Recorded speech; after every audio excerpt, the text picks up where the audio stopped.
नमस्कार साथियों, स्वागत है आपका BNK24 यूट्यूब चैनल पर। बहुत बहुत साथियों, बहुत सारे यूजरों को क्वेश्चन आ रहे थे कि आज मार्केट को क्या हुआ, एकदम से इतना मार्केट में डाउन फ्लो क्यों आ गया।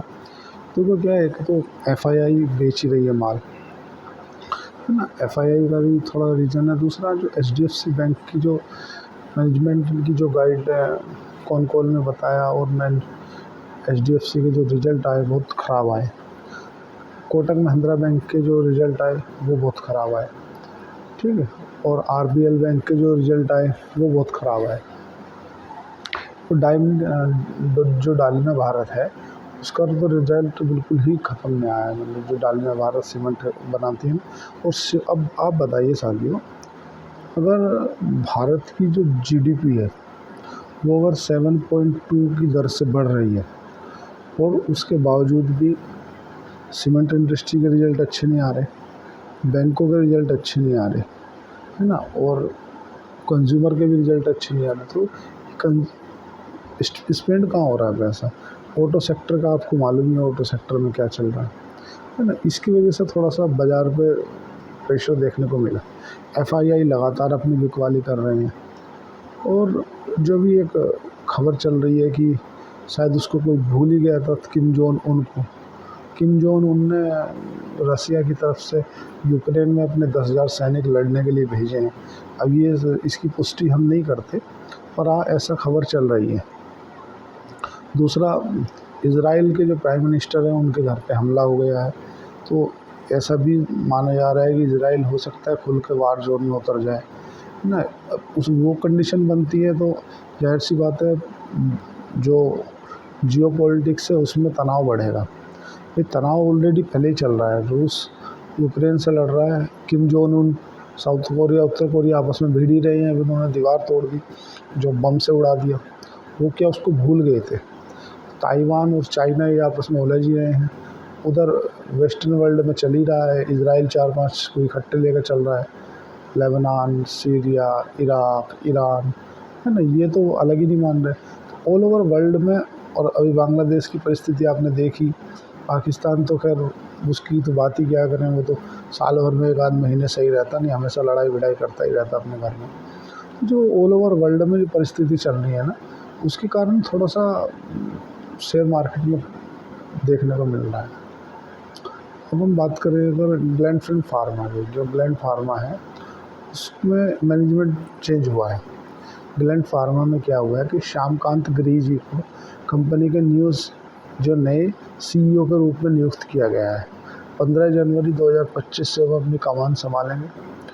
क्या है कि देखो, पॉलिसी डिसीजन जो होते हैं ना, वो वर्क के लिए बहुत अच्छे माने जाते हैं। हो सकता है कोई मैनेजमेंट को लगा हो कि नहीं कुछ है, तो उन्होंने कंपनी का CEO बदल दिया। अब वो CEO बदलने के बाद अभी जो श्यामकांत गिरी हैं वो ग्लैंड फार्मा के अभी CEO रहेंगे।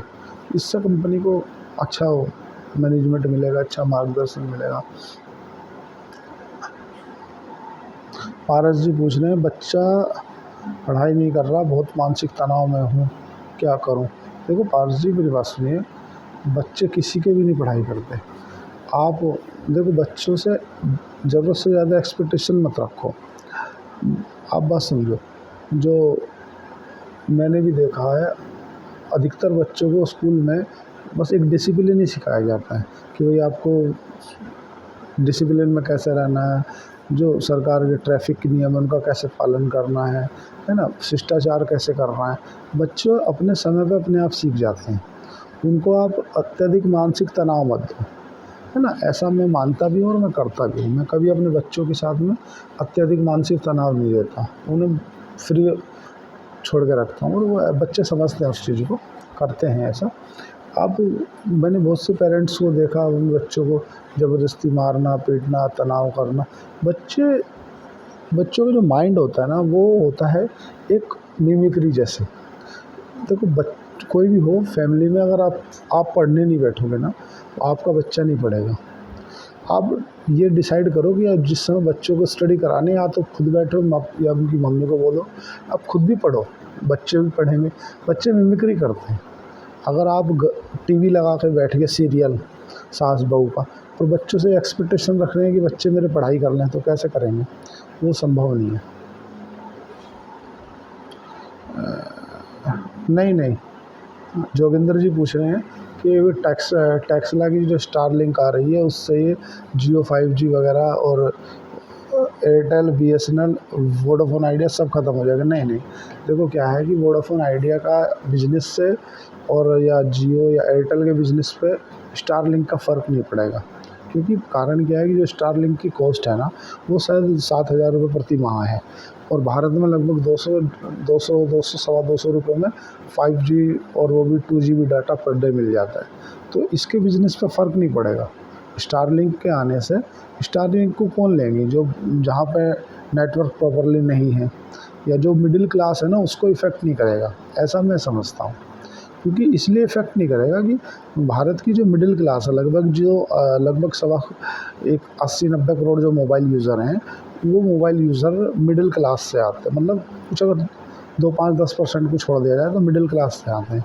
और कोई मिडिल क्लास की इतनी कॉस्ट काहे के लिए रखेगा, वो 7,000 रुपये एक महीने के देगा, और वो उसको तो डाटा से मतलब है। डाटा इंडिया में सस्ता है, तो और ज़्यादातर जो डाटा की मार्केट है ना इंडिया के अंदर, वो मिडिल क्लास की है। तो इसलिए स्टारलिंक अगर टेक्सला आती भी है तो उससे कोई फ़र्क नहीं पड़ेगा।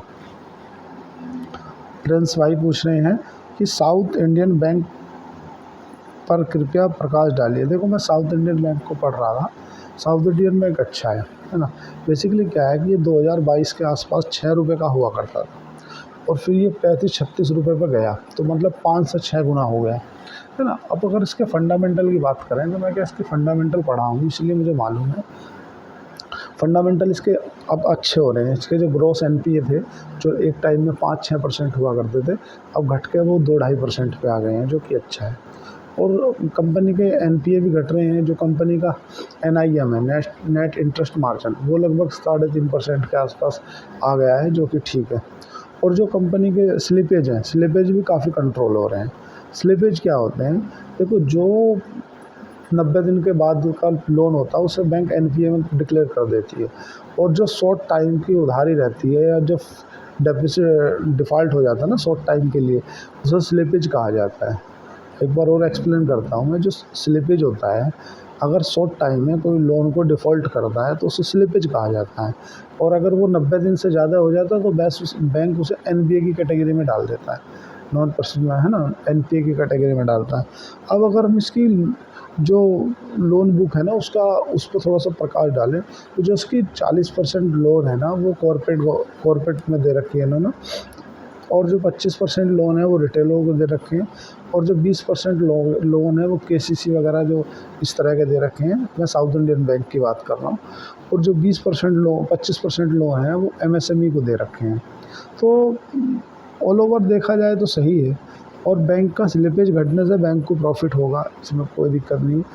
अब क्या है कि देखो, जो 6 रुपये से 60-70 रुपये गया है, तो वो क्या थोड़ा बहुत टाइम वेस्ट करेक्शन ले रहा है। और अगर प्राइस टू बुक वैल्यू की बात की जाए तो बैंक में जनरली हम प्राइस टू बुक वैल्यू देखते हैं, P रेशो नहीं देखते। तो ये काफ़ी अभी सस्ते प्राइस टू बुक वैल्यू पे आ गया है, अंडर वैल्यू हो गया है। पर फिर भी अभी इसके लगभग 20-22-23 तक जा सकता है, क्योंकि इसका जो प्राइस टू बुक वैल्यू है वो 33 रुपये का है। अभी वर्तमान में शायद 24-24 के आसपास चल रहा है।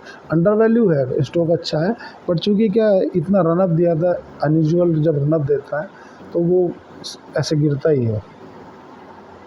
मैं वीडियो बना दिया हूँ उस पर, मैं जल्दी ही उसे अपलोड कर दूँगा।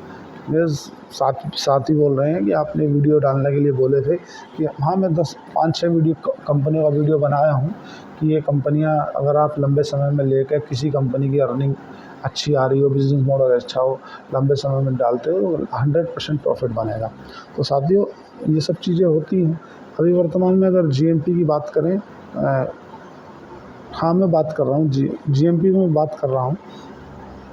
अगर हम बात करें अभी वारी एनर्जी की, तो वारी एनर्जी पहले ही दिन काफ़ी 4-5 टाइम सब्सक्राइब हो गया है। 100% की GMP चल रही है।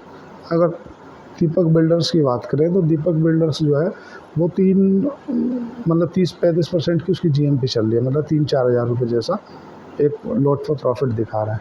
अभी तो वारी रिन्यूअल की काफ़ी डिमांड है। अब देखते हैं कल होंडाई का कैसा लिस्ट होता है। मेरा तो ऐसा अनुमान है कि ये 2000 का अपने को मिला है तो ये 5% ऊपर या 5% नीचे लिस्ट होना चाहिए।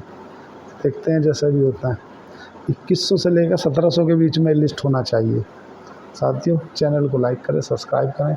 धन्यवाद, थैंक यू।